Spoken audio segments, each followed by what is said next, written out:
Everyone, welcome to my channel Mitu's daily blog. আশা করি তোমরা সবাই খুব ভালো আছো আর আমরাও খুবই ভালো আছি। আজ হচ্ছে 14ই জানুয়ারি আর আজ হচ্ছে পৌষ সংক্রান্তি। তো পৌষ সংক্রান্তির শুভেচ্ছা সবাইকে জানাই। আর কে কীভাবে পৌষ সংক্রান্তি পালন করছো, পৌষ সংক্রান্তি উপলক্ষে কে কী পিঠা খাচ্ছ অবশ্যই কমেন্টে জানাবে। তো আমরাও পৌষ সংক্রান্তিটা কীভাবে কাটাই এবং কী কী পিঠা পায়েস করি সেটা অবশ্যই তোমাদের সাথে শেয়ার করব।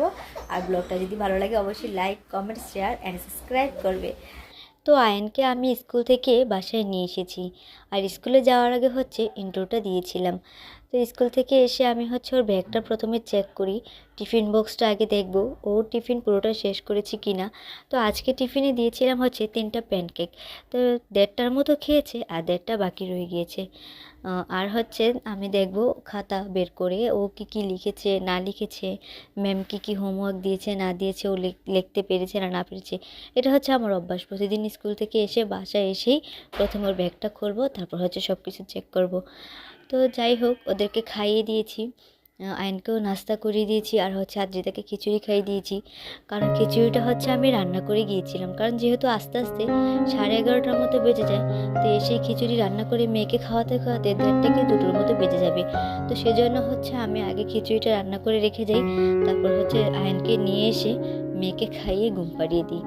তো এখন হচ্ছে ওদেরকে খাইয়ে দিয়েছি, ওরা হচ্ছে একটু খেলা করছে আর আমি হচ্ছে আগের দিন যেহেতু ঘরটা পুরো পরিষ্কার করেছিলাম, সোফার কাভার টাভার সব কিছু ধুয়ে দিয়েছিলাম, তো এগুলো শুকিয়ে গিয়েছে আর আমি হচ্ছে ঘরটাকে সুন্দর করে একটু গুছিয়ে নিয়েছি আর সেইটাই তোমাদের সাথে শেয়ার করছিলাম।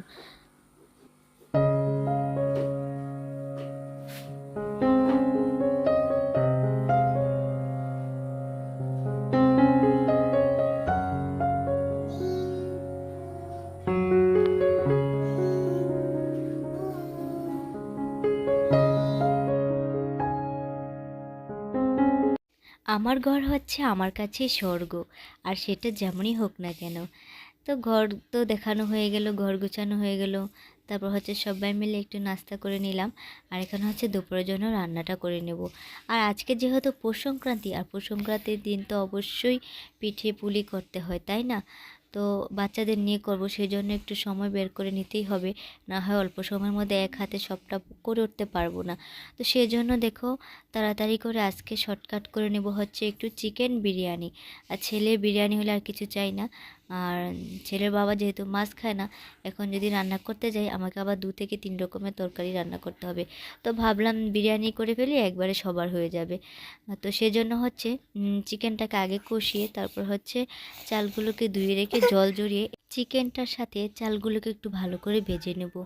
চিকেনটা কষানোর পরে যে তেল উঠেছে সেই তেলটা দিয়ে চালটাকে একটু ভালো করে ভাজা ভাজা করে তারপর হচ্ছে পরিমাণ মতো আমি এর মধ্যে একটু জল দিয়ে দেব।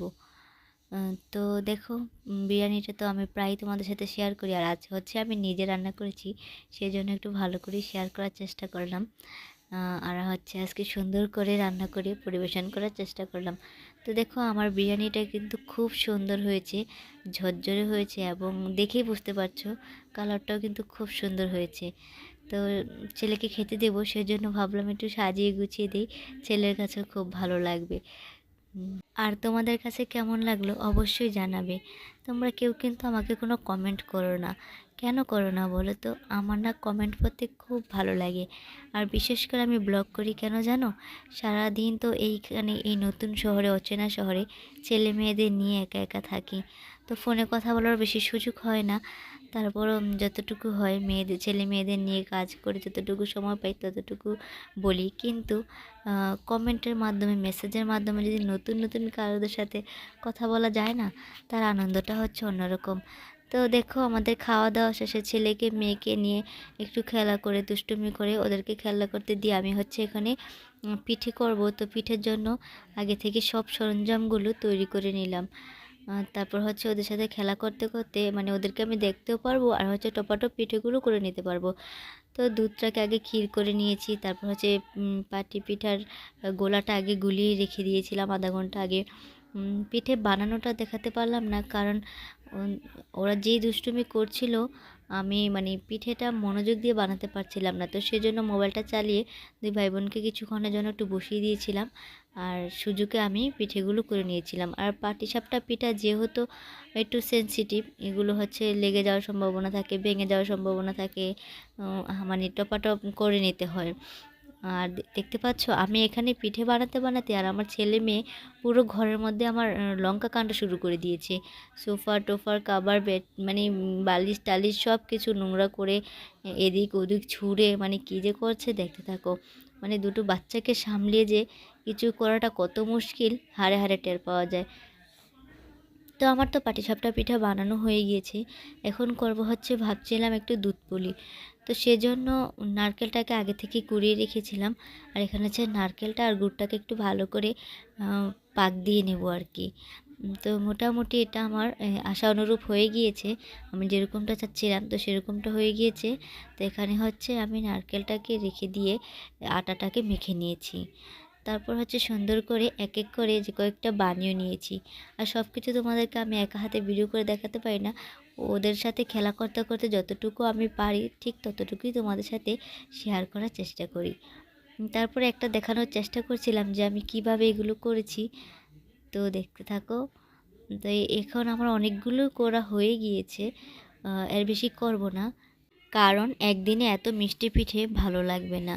তো সেজন্য অল্প অল্প করে দু রকমের পিঠে করে নিলাম, তারপর হচ্ছে আবার পরে করে অল্প অল্প করে খাওয়া যাবে।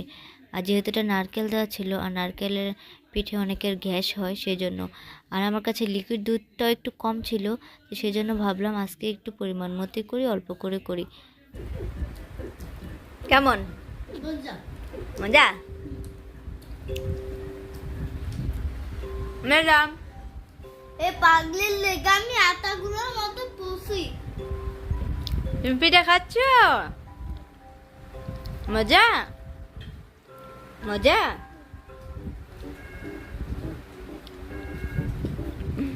আমার মা বাবা লেগে তো এত কষ্ট করে দুদিন ধরে পিঠাটি বানাইতেছে। আয়ান কিন্তু পাটিসাপটা পিঠা অনেক পছন্দ করে, তো আমি এটাই বলছিলাম যে আমি আমার মা বাবার জন্য এত কষ্ট করে দুদিন ধরে পিঠা বানাচ্ছিলাম। মানে আগের দিনও পাটিসাপটা পিঠা করেছিলাম একদম খুবই অল্প, তারপরের দিন হচ্ছে বেশি করে করেছিলাম, মানে পৌষ সংক্রান্তির আগের দিন রাতে আর হচ্ছে পৌষ সংক্রান্তির দিন রাতে। তো সেই কথা শুনে আমার ছেলে দৌড়ে এসে আমার হাতের মধ্যে মানে চুমু দিচ্ছিল, যে আমার মা আমাকে কত ভালোবাসে সেটা বলছিল, আর হচ্ছে আমাকে আদর করে দিচ্ছিল। আসলে বাচ্চাদের আনন্দ খুশি এটাই আমার কাছে সবচেয়ে বড়। আর আমি কিন্তু জীবনেও মানে বিয়ের আগে কখনোই পিঠে এগুলোর কাছে কখনোই যাইনি, মা বানাতো এসে শুধু টপ টপ খেয়ে নিতাম নিয়ে নিয়ে। তো ছেলে যেহেতু পছন্দ করে সেই জন্য আমি পাটিসাপটা পিঠাটাই বেশি বানাতে পারি আর খুব ভালো বানাতে পারি। আর এটা হচ্ছে এই পিঠাটা হচ্ছে গত বছর ট্রাই করেছিলাম, তো খুব সুন্দর বানাতে, খুবই সহজ এবং খেতে খুব ভালো লাগে। মানে আমি যদি পিঠের মধ্যে বলো তাহলে এই দুটো পিঠেই একটু ভালো বানাতে পারি আর খেতে খুব ভালো লাগে। তো দেখো এখানে হচ্ছে আমার দুধ পুলিও হয়ে গিয়েছে, দুধ পুলি পিঠে, আর দেখতে কিন্তু খুবই লোভনীয় হয়েছে আর খেতেও কিন্তু মানে ইয়াম্মি হয়েছিল। তো আমাদের ব্লগটি যদি তোমাদের ভালো লাগে তাহলে অবশ্যই লাইক করবে, কমেন্ট করবে এবং সাবস্ক্রাইব করবে চ্যানেলটি। Good night.